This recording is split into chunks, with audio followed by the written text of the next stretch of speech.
came out on this busy, beautiful day because we have something so beautiful to share with you. Bree and I, here at Bunnell feel so lucky that we get to host these beautiful events every month. And we appreciate your membership. We appreciate the kind of care and attention that you bring to the artists that visit our community, that live in our community. We have some board members here. I'd like to thank Rika and Jeff and Mary. Where's Mary? Back here. Yay! Board members that we've had in the past, like Deb Lowney and Dave Eckworth. And as I look around the room, I think, you've all grown this place, and we're so grateful and so inspired to do this work. Recently, we got a grant from Creative West, which is in Western States Arts Federation nonprofit that regrants money from NEA, and this grant supports American Sign Language simultaneous translation of our artist talks. So Chelsea May,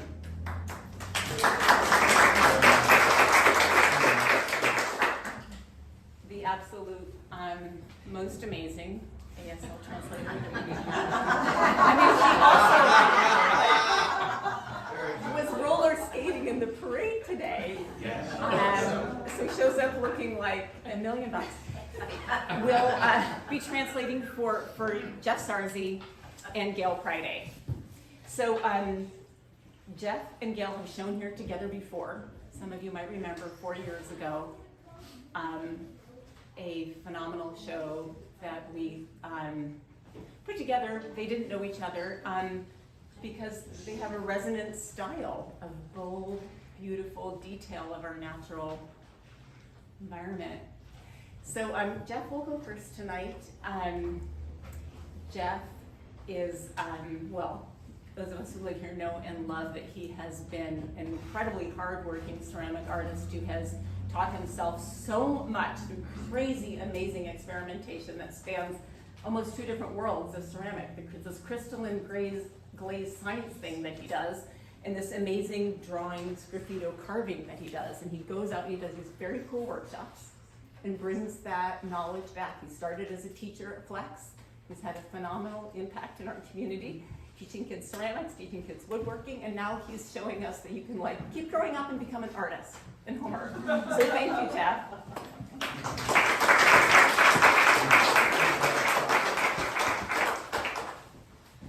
Thanks, Bree and Asia, for helping get this wonderful show started here. They were wonderful as far as communication with artists, and I just appreciate Bunnell so much.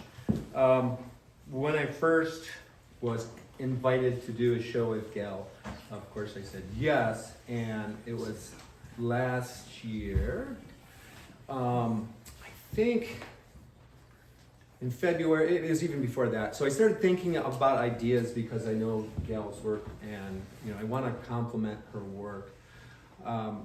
And I made some really big pieces, and I thought, this is where I'm going. And then I came back from a long trip, and I looked at those pieces, and I didn't quite like where it was going, so I just abandoned it. And then I started to do some salmon on my own, just on mugs, and thinking about Gail's work, trees, forests, the nature of the environment, how salmon are linked to that. And that's what got me started on the salmon forest, on the bowls and on the pitchers. It's just that salmon brings so much back as far as nutrients to the forest, to the riparian habitat. There's also this thing about that I like carving, and when I first started carving, it would always be an individual animal. And it was just there, just an individual animal. But when I look outside my studio, I don't see individual animals floating around in space. I see, when I look in my glaze room out the back, it's just a tangle of alders, and any time of the year there could be some bird bopping around. And so those are the things that I like to capture, is like that entanglement of nature. And the salmon lent itself to that. the warblers, the pine grosbeak, in the elderberries, this time of year, the elderberries are starting to come. My wife's a gardener, I'm a gardener, and so a lot of that comes from just, being outside in the yard. I get so much inspiration from the yard. Also, fishing is a big part of it too. Came up as a biologist, working for Fish and Game, Forest Service, working with salmon, so it's something that I'm near and dear to my heart. And being a sports fisher person, you'll see some of that on the growler back there by Mary, right over here on that growler. When we fish for salmon or when we fish for trout, especially for trout, we're always looking at that salmon life cycle. So you see the eggs drifting and that trout coming up and snatching those eggs. Salmon give a lot back to the environment. Then, so I had those pieces, and some of the glazes you'll see on them, like these pieces behind Asia with the green. There's some calcium crystals in there. I do slow cooling. I really like slow cooling because it can take green glaze with the right amount of calcium in it. Slow cooling, they start to grow and you see that little snowflakes in there. The last time I did a show with Gail, I used a lot of crystalline glazes. And at that point in time, it was all about, the science was I didn't want them to drift. And that's where this comes in. Crystalline glazes are notorious for running. You heat them up to a certain temperature, there's zinc in there, and the zinc binds with the silicate. And the reason I'm telling you this is because my instructor, Cynthia Bringle, once said, she goes, people don't know. You gotta educate the people about what we go through. So that's why I'm doing this. So you heat this up to temperature, and glaze is, you can dip in a bucket, and then the glaze is on there. It's many chemicals that are on there. Heat it to a peak temperature, and it starts to flow. And what you're trying to do is catch that flow, so as it's starting to flow, and then hold it. You have a peak temperature, let's say 1265 C, and then you bring it down to 1190 C, and then these crystals, certain crystals will grow, and these are willemite crystals, so they're zinc silicate crystals. And the beauty of that is the longer I hold, the bigger they get. I can go down and go to a lower temperature and get some little dots at 900, come right back up, and then all of a sudden I can add an annuli on here. So it's linked to salmon in a way, to tree rings. I can add annuli on it by just going up and down, up and down, up and down. One thing that's really important that I want to teach you about is because of that melting, what I'll do is I'll glue a glaze catcher on the bottom of the mug with Elmer's glue and alumina and silica.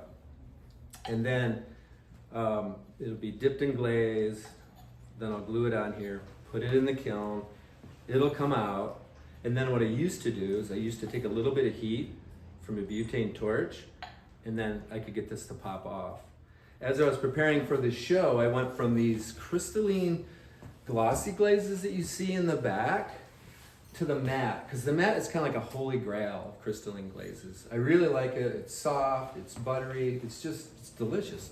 And that's where I wanted to go. And so I thought, well, I'll go ahead and start steering my chemistry into that realm. And what I found out is when I heated these and they came off, the first time I put water in them, water was leaking out the bottom. And when I turned it over, they had all cracked. So that heat stress, warming this up to expand it to come off affected that. So it's like, what am I doing? Again, I'm educating you. This is what potters go through. It's just like, now what's going on? So, the beauty of the internet is there's other crystal glazers out there, and you can go and say, hey, John Tilton, what are you doing? Or go on YouTube and what is this person doing? And it's just this constant kind of, battle or research of how can I get this to work? So eventually I got it to work. I had to add some clay and silica and alumina. And now what I do is I'll heat it. It comes out of the kiln. All the glaze is pulled down here and they're stuck together. And then I've learned instead of using heat, I just tap a chisel on the side and it comes off. It still has some glaze. It's still a little bit messy. So one thing that I do is I have a potter's wheel and I have a bat on it that has diamond grit. On one side it's 80 grit, on the other side it's 200. So I'll sand it down till it's clean at the 80, flip it over so it's 200, sand it. And then finally what I ended up doing with this is sand it from that 200 to 400 to 800 to 1200, so it's really smooth. So on countertops there's no scratching. And that, you know, that's just like part of the process of what a potter goes through. Another thing is you see these altar jars here behind Asia. This is something that I probably did 10 years ago. I would take jars and I would square the jars like that. And then I would take a slab of clay once it becomes candy barred hard, press it into that clay and take a sock with sand in it and push it down so you get that nice, you know, lift on it. And I really liked that idea and I wanted to come back to it at some point in time. I don't even know why I did it this year in the studio, but I started doing it. And I really liked where I was heading with it, but I cannot tell you how many little, probably for every jar here, there's, well, it's probably 3 to 1. There's a failure of 1 to every 3 jars here. It's just because I had to learn along the way. At one point I was taking the galley inside and I was hand making it. I'm like, why are you doing that? Instead, throw it with the galley and then alter it. You notice that some of them are lifted. Is this the sock lid you're talking about? No, it's the lid itself. Yeah. I'll take this. Yeah. Oh. Yeah, it's best just to use these props. Mm-hmm. So what I'll do is I'll throw this in the round, and it'll be all the way through. There will be no bottom, right? So it's just a cylinder, and then it sets up candy bar hard, and then I take a piece of slab built clay, and I put it on upside down, and then I take the sock and push it down, so I get that little lift on the lid. So it's not a flat lid. So it has that nice lift. And if you go too far in, you'll see this here will make an indentation on it, and it's like, I don't like that, you know? So then I have to clean that up. That's too much work. So then what you really have to figure out is like how far you're really going in with that sock. And so these are those little things that, you know, that you realize as you go along the way. You know, once that's done, and this I can set off to dry, this goes upside down, and then I put a slab on the bottom here. In cutting this, you know, I have to have a wire tool that's wide enough that I can take through there and cut like that. Using a template, making sure that that is nice and tight in there when I adhere it so it doesn't open up. I maybe used somebody, I think it was Bree, she saw on the internet where I had one, and I filled it with water and it didn't adhere here, and this little water was just squirting out of it. It's like, you gotta be kidding me. Which is great for dry goods, but it's just the kind of stuff you go through as a potter. Early on too, another struggle, I love talking about these struggles. The black that I've been using for years, I use a slip, and then I ended up going to something called a terra sigillata, which is just velvety smooth when I put it on. But for some reason when I changed clays, because we all went through COVID and there was a supply chain issue, we weren't getting some of the materials we needed. Also, some mines have been closing down, so we didn't have certain feldspars, and things change. And with those changes, the suppliers end up putting in other elements that weren't favoring what I was doing. So I would have some of the black just popping off in chunks. So I'm like, oh my God. And so that's a whole start over where you have to do tests. You have to either come up with a new formulation, or what I ended up doing is finally going to a commercial underglaze, and I just use that, paint the whole surface black. It looks really nice. I'm happy with it compared to my old work. I had to reformulate a glaze for it actually too, because we ran out of our feldspar. So all this stuff, it's amazing what potters have to go through. The supply chain issue, mines shutting down, it's just kind of a constant thing. And the reason I got into glaze chemistry was to tackle that stuff, and that's how I ended up getting into the crystalline and then the matte crystalline. And I just become enamored with it. And even with this, the funny thing with it, is, I told you about how to get the rings off so I didn't lose the pot. I mean, when I did that, I think it was 8 mugs I lost that day. I was just like, are you kidding me? And so what I, back to what I was saying, what I really like about it is the chemistry, and I won't go into the detail on that. You're gonna have to ask me at some other time, and we want to bore people. But it's so fine. If anybody knows anything about moles and molarity, just coming up with this right amount of titanium in here, I can go 0.2 moles either direction. I could lose this whole crystalline glaze, and so that's how dialed it is. And then Gail and I were talking earlier about loose versus tight as far as being an artist. And I think where I always want to be loose is, I try to do it with my carving, but I think this allows me to be loose because once it's in the kiln and these crystals start to grow, that's where it's finally out of my hand. I can be really tight as far as the chemistry and getting it so it will happen, but then when it comes out, you can see they're all fired at the same temperature, the same slow cooling schedule, at least in that batch, but they all come out a little bit different. And that's where Christmas happens. So, yeah. Any questions? Great. Thanks, everybody.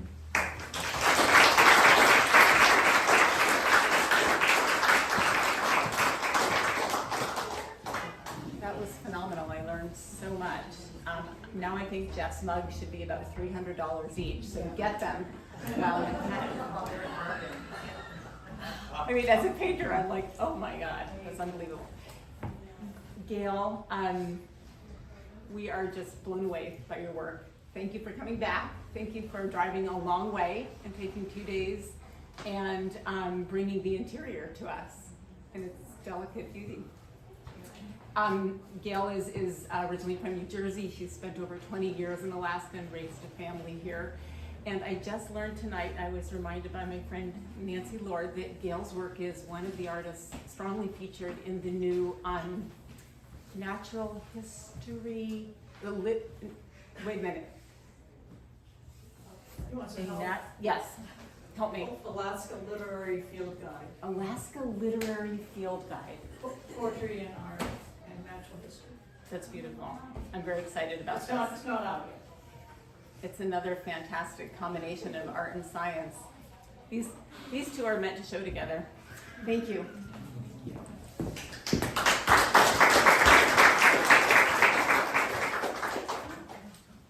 Perfect. Okay.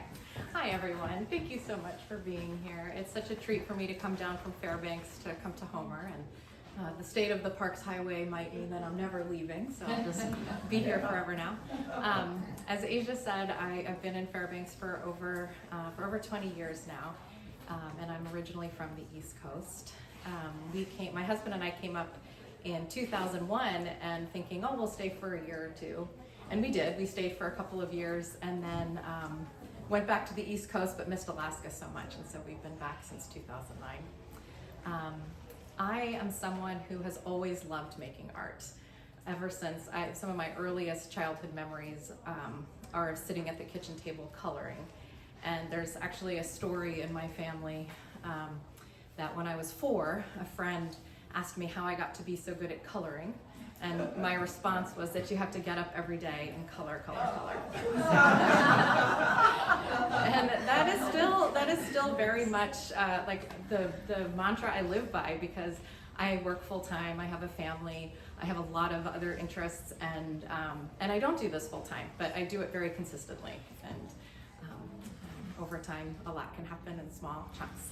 So I won't be able to give you a science lesson quite like Jeff did, and it is always fun hearing about process when the process is something that's less familiar to people, like ceramics. Painting, it's like everyone has probably held a paintbrush, and so we get the general idea. So instead, I'll just tell you a little bit more about why I make the work that I do and what inspires me. So like I said, I grew up in New Jersey. And even though New Jersey sort of has a reputation of being think it's America's armpit. It's actually, there are some very lovely places, and but it is a very different kind of nature. It's more manicured and landscaped, and so when I came to Alaska, I was really excited about the mountains, and I couldn't wait to see the vistas and all of these glaciers and everything big that you hear about Alaska. But when I got here in the summer, I got to Fairbanks, the thing that really inspired me and struck me the most was all of the things that were growing, and it was just like wild, out of control. My husband and I would drive around and look for, where do we want to find a house, and I was just like, wow, these houses are just plopped down in the woods, and nobody's mowing their lawns. There's no like signs for chem lawn, to stay off the lawn because of the chemicals, and it was just wildflowers everywhere, and I just love that so much, and I've never stopped loving that. And so we live near a little local trail system. I often say there's really nothing that special about it, yet it's the most special place ever. The whole thing would take you maybe 2 hours to walk through, but it's just beautiful, and I spend a lot of time out there. Every weekend I walk out there, sometimes even throughout the week, and it's a place where I get to really just observe everything that's happening and all the changes, and with the seasons, and even the weather on a particular day, and when spring comes, for example, it's like I know what's coming. I know that these green buds are going to come out, and I know that the horsetails will shoot up, and all these different plants will start growing, and yet it feels like a miracle or like a surprise every time, even though I know it's coming. I hope I articulated that well. And so most of my work really is, most of it is the boreal forest, with a few exceptions, which I'll talk about. But it's where I just observed, and I'll notice like these yellow rose hip leaves, or from the rose bush. It's like they're just the placement, and it's just the placement that nature provides. Like it's just the compositions are there, and they're just perfect the way they are, and the colors are so brilliant. It's like they're all the same, but yet they're not. Each leaf is such an individual. And then there's all these little curious mysteries, I call them, where 95% of the plants, I'm going to notice they turn yellow in the fall. But then you've got this one over here where, for whatever reason, down there they're red and orange, and it's like I don't know why.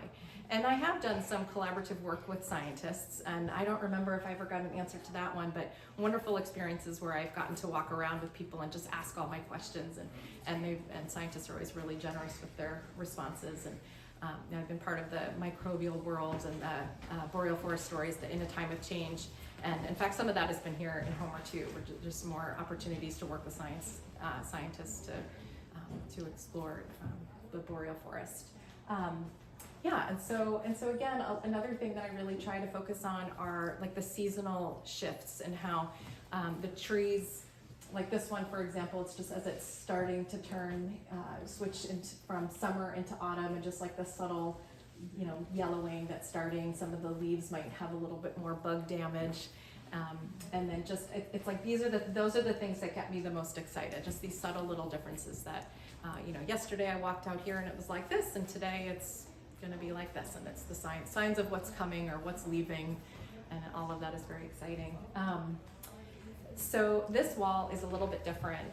You might notice from most of my other paintings, all of those are oil, all of the others are acrylic, and those are from a recent trip up north to the Arctic. And that's something that's a little bit kind of new and exciting for me, where instead of most of my work tends to be short chunks of time in the studio, weekends, evenings, but as my kids have gotten older, I'm having more opportunities to spend like extended periods of time working just on my art, and so those are from some trips up to the Arctic. Something else I love to do, there's those 4 paintings over there, one for each season, is just try to almost summarize, what is winter, the low light that I might see on the trails, sort of softer colors, and then the spring, what to me is the essence of spring in the interior, and it's like a brighter, clear light, and just sort of the little bits of green coming through. And then again for summer, it's it's not science, it's more my interpretation of sort of, maybe starts with that and what makes a season, but then it's really just more my feeling about what really summarizes it. Asia also mentioned the amazing book project that I'm really excited to be a part of, and I have 6 pieces for that, and I love the way they call them beings, and we were assigned beings to make art about, and several of those are here in the gallery now. So for example, one of them was Fleabane, which is in the corner there, and that just fit with me so well because Fleabane is sort of like this, almost like a weed that I see it growing on the side of the road. And that speaks to me so much because I love dandelions and all sorts of things that are weeds, and so that was one that I did for that project. And then in the middle, searching for sundew there, sort of in the middle on top, that was sundew is a little carnivorous plant in Alaska, and it grows in really boggy places, and it was one that I had a really hard time finding. And so that was a great adventure, finding the sundew. The alpine azalea is another one that is just such an amazing plant. That's on the top, right over there on the end. These teeny, perfectly formed, little, tiny but so hardy little plants that just cover the tundra in the summer.